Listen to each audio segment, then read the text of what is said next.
And not long ago, EU officials said the possibility that Greece would default on its debt were low.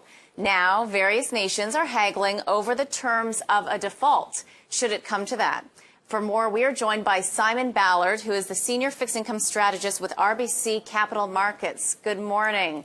And what is your take on the latest chatter that really came out at the end of close yesterday? How should we be interpreting this latest round of news?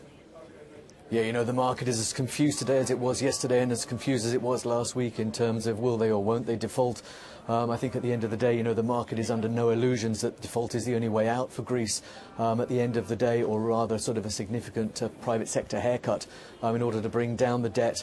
There's a lot of negotiating and rhetoric that we'll have to go through, and we'll trade from headline to headline between now and then. But, you know, with 17 member states to vote, political versus social unrest building by the day between the core and the periphery, it's far from over as far as the, you know, the overall peripheral debt problem is concerned.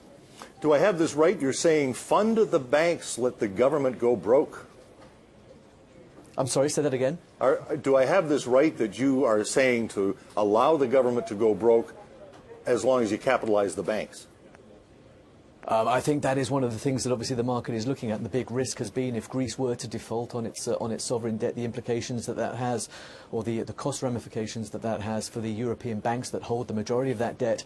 Obviously, much of the speculation over the last 24, 48 hours has been now, you know, focusing more on the possibility of ring-fencing that financial institution's risk, using the cash which would otherwise just have been thrown towards the periphery to bail them out, now being used for some more concrete outcome in terms of recapitalizing the banks and allowing Greece to readdress its debt profile and putting haircuts through the private sector. But the banking sector is what needs to be protected in terms of recapitalizing and cushioning against the sell-off and the negative impact that obviously that haircut, that write-down would have on European financials and more broadly on global financials.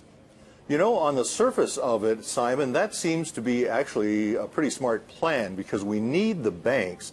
The government will not go away. It can always be, you know, helped along, nursed along, if you will, but we really, really need the banks to be in good shape. How realistic is that view?